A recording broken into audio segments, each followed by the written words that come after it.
السلام عليكم ورحمة الله وبركاته. حلقة النهاردة مهمة جدا. ليه؟ لأنها ممكن تخلي حد فينا يفهم نفسه لأول مرة بصدق. عمرك سألت نفسك ليه كل مرة أقول مش هكرر نفس الغلطة؟ وانت كمان يا حبيبتي، عمرك سألت نفسك ليه كل مرة أقول مش هكرر نفس الغلطة؟ وتلاقي نفسك بتختاري نفس النوع تاني، نفس الإحساس، نفس النهاية، نفس الوجع. الموضوع مش صدفة، والموضوع مش سوء حظ، الموضوع غالبا احتياج. يلا ندخل في الحلقة على طول. احنا بنختارش عشوائي، احنا بننجذب للي بيلمس حاجة ناقصة جوانا، وأول وأقوى احتياج بيحرك اختياراتنا هو الأمان. خليني أقف هنا ونتعمق شوية.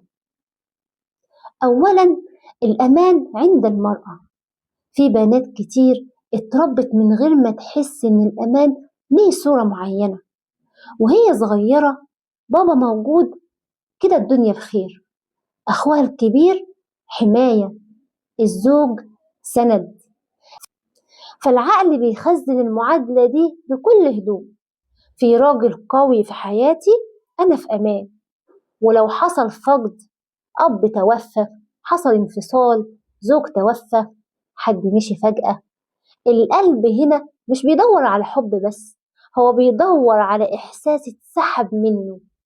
فلما تقابلي شخصية حاسمة، شخصية قوية واثقة من نفسها، تحسي بهدوء، تحسي براحة، تقولي أنا مرتاحة، هو ده، هو أنا حبيته، حاسة براحة، حاسة بهدوء، وتفتكر إن ده الحب، وهو في الحقيقة رجوع لإحساس قديم اسمه الأمان. المشكلة مش في الأمان، لكن المشكلة تبدأ لما الأمان كله يبقى متعلق بشخص. ساعتها يدخل الخوف، يدخل القلق، يدخل التوتر، يدخل الخوف لما يتغير عليكي، ولما يبعد، ولما يسيبك تبقي قلقانة وخايفة ومتوترة، لحسن يسيبك، لحسن يبعد عنك، لحسن يتغير عليكي. وهنا العلاقة بتتحول من مشاركة لاعتماد، ومن حب لتعلق. طب والراجل؟ هل الراجل محتاج أمان؟ كلنا فاكرين إن المرأة بتحتاج الأمان من الراجل، وإن الراجل هو اللي بيدي الأمان، ما بياخدش الأمان من المرأة. ده حقيقي فعلا المرأة بتحتاج الأمان من الراجل، وفعلا حقيقي لما الأب يكون عايش بتحس بأمان، والأخ بيبقى حماية ليكي، والزوج سند ليكي، الكلام ده كله مظبوط. بس أنا بتكلم في نقطة معينة، وما تربطوش الأمان بالكامل في شخص. طب نرجع تاني لسؤالنا، هل الراجل محتاج أمان؟ بس شكل الأمان عنده مختلف شوية عن المرأة. الراجل غالبا محتاج أمان نفسي، يحس إنه مقبول حتى لو مش كامل، مش متقاس كل يوم بفلوسه، مش لازم يبقى قوي عشان 24 ساعة. مسموح إنه يغلط ويتعلم من غلطه، وانت أيضا مسموح إنك تغلطي وتتعلم من غلطك، وتتعلم وتاخدي درس من غلطك. في رجالة كتير اتربت على فكرة انت راجل ما تضعفش، فكبر وهو حاسس ان قيمته في انجازه وبس. لو خسر شغل اتدمر، لو مر بأزمة انهار، لو حس انه مش قد الصورة المطلوبة يحس انه فقد امانه. ولما يقابل امرأة تحسسه انه مهم جدا في حياتها، وانه مفهوم، وانه مش مهدد، بيبدأ يتعلق بالإحساس ده جدا، مش لأنه ضعيف، لكن لأنه لقى مساحة يرتاح فيها. ولو المساحة دي بقت المصدر الوحيد لأمانه، نرجع لنفس الدايرة: اعتماد، خوف، قلق، توتر، وخد من ده كتير. النقطة الأهم، مفيش حد فينا مش محتاج أمان، كلنا محتاجين الأمان.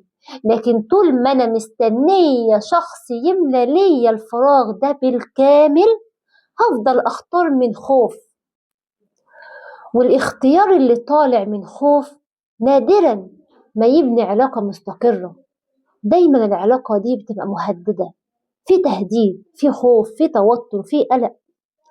طيب لو احتياجي للأمان هو اللي بيخليني أكرر نفس النمط، أشبعه إزاي من جوايا وابنيه بشكل صحي من غير ما أربطه بشخص؟